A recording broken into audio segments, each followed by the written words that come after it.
notre test de la tablette Asus Vivota Smart, donc la tablette d'Asus sous Windows 8. Alors avant de vous présenter vraiment toutes les caractéristiques techniques de cette tablette Asus VivoTab Smart, il faut savoir que la gamme Asus VivoTab comprend trois modèles différents. Donc il y a la Asus VivoTab RT, donc c'est la version en fait sous Windows 8 RT.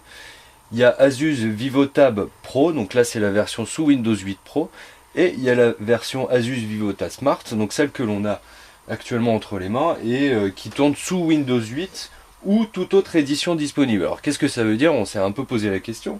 En fait, c'est une version comme si c'était une version Windows 8 Pro, mais si vous voulez certaines fonctionnalités en plus, il vous faudra débourser quelques euros pour profiter de certaines fonctionnalités qui sont disponibles sous Windows 8 Pro. Alors la bonne nouvelle en fait, c'est que la VivoTab Smart, c'est un peu comme la Windows 8 Pro parce qu'on peut installer des logiciels sur Windows 7 en fait, alors que sous Windows RT on peut pas installer de logiciel. Voilà pour la petite différence. C'est pas évident au niveau du grand public à bien saisir la différence entre Windows 8 RT et Windows 8 Pro, voire Windows 8 cette version là. Mais on essaye de faire mieux et de vous expliquer, mais même les constructeurs ont du mal à comprendre la logique de Windows. Bref. On va venir sur les caractéristiques techniques de la fameuse tablette Asus VivoTab Smart sous Windows 8 ou toute autre édition disponible.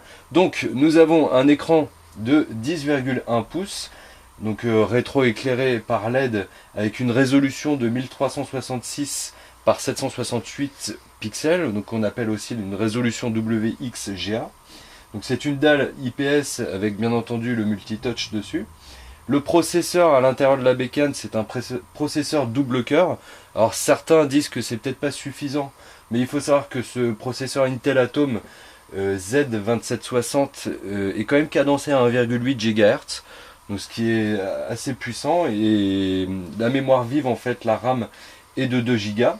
À l'intérieur en fait de la tablette, nous disposons de 64 Go d'espace disponible, et en plus Asus en fait avec son cloud qu'il appelle le Asus Web Storage vous offre en fait 32 Go pendant 36 mois gratuitement.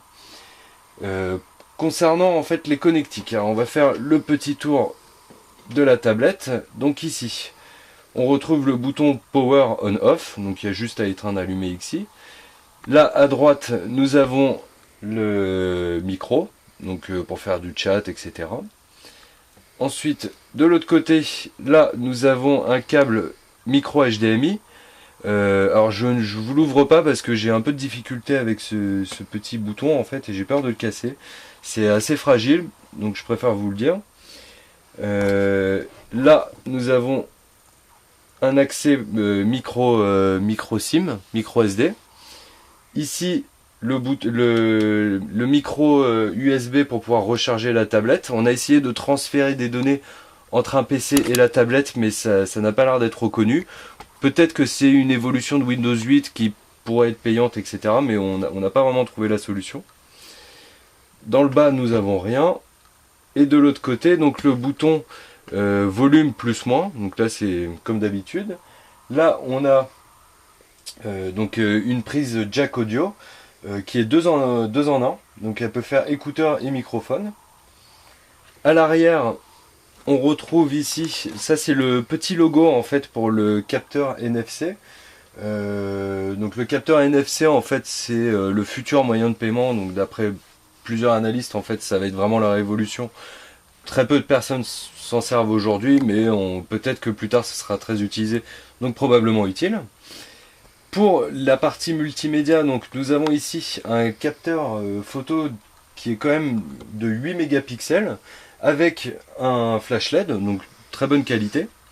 À l'avant, nous avons une webcam cette fois-ci de 2 mégapixels. Alors ça c'est un peu classique pour toutes les tablettes tactiles. Et enfin, à l'arrière, nous avons un haut-parleur ici pour le volume. Et donc la qualité est pas extraordinaire, mais ça fait l'affaire pour une tablette. Donc pour les couleurs, nous on l'a prise en noir, elle est aussi disponible en blanc. Le poids il est de 580 grammes, donc ça fait l'affaire, c'est un bon poids, en prise en main elle est assez agréable. La finition aussi est assez agréable en prise en main. La dimension finale, donc c'est 26,2 cm x 17,1 x 9,7 mm. Donc vous voyez qu'elle est quand même très fine pour une tablette tactile. Et dans l'ensemble, donc ça va, elle fait assez solide. Même si la coque arrière est assez souple, c'est quand même une bonne tablette pour la prise en main et la finition avec une belle dalle IPS.